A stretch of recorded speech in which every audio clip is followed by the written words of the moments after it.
So in a recent forum, you said that cities in Connecticut are being used as a dumping ground for Yes, poor they people are. and ethnic minorities. Do you still stand by this Absolutely. statement? Tell us a little bit about Here's why. what happened. Back in April, I'm a policy wonk. This report came out from the Business Council of Connecticut, which is, in essence, the Gold Coast's Chamber of Commerce.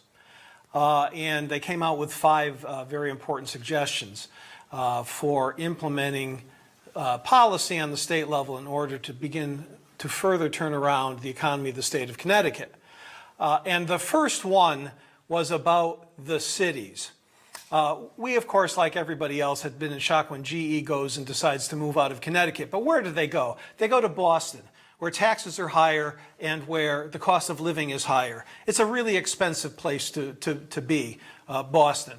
And at the same time, people fail to notice, GE was also leaving Wisconsin because Governor Walker's austerity budget was just killing that state, and they moved those plants to Canada. So those of us who are into the policy issues step back and take a look at it. Yeah, corporate inversion is definitely an issue. And there's been several New York Times articles about what corporations are looking for.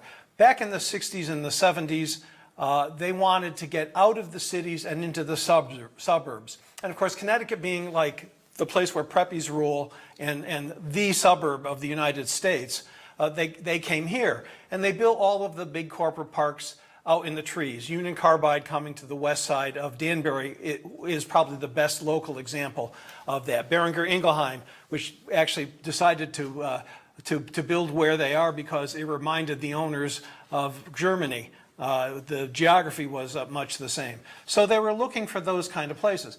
But it's changed. Corporations large and small now want a workforce that is of the creative class. And the creative class wants cities. They want small apartments because they want to spend a lot of time out being social. And it's not just social networking. They actually want to be that. And Connecticut doesn't have any of those. This report specifically talked about Bridgeport, Hartford, New Haven, Norwalk, Stamford, and Waterbury as being huge problems. And when you go there, if you actually look at a map of the state of Connecticut based on ethnic race, on poverty, that's where the problem lies. And we got to turn that around to make it much more attractive to a workforce. And I'm sure that Danbury's not on this list. And I'm sure some even moderate Republicans might agree with you there. Katie, would you like to follow up with Mr. Godfrey?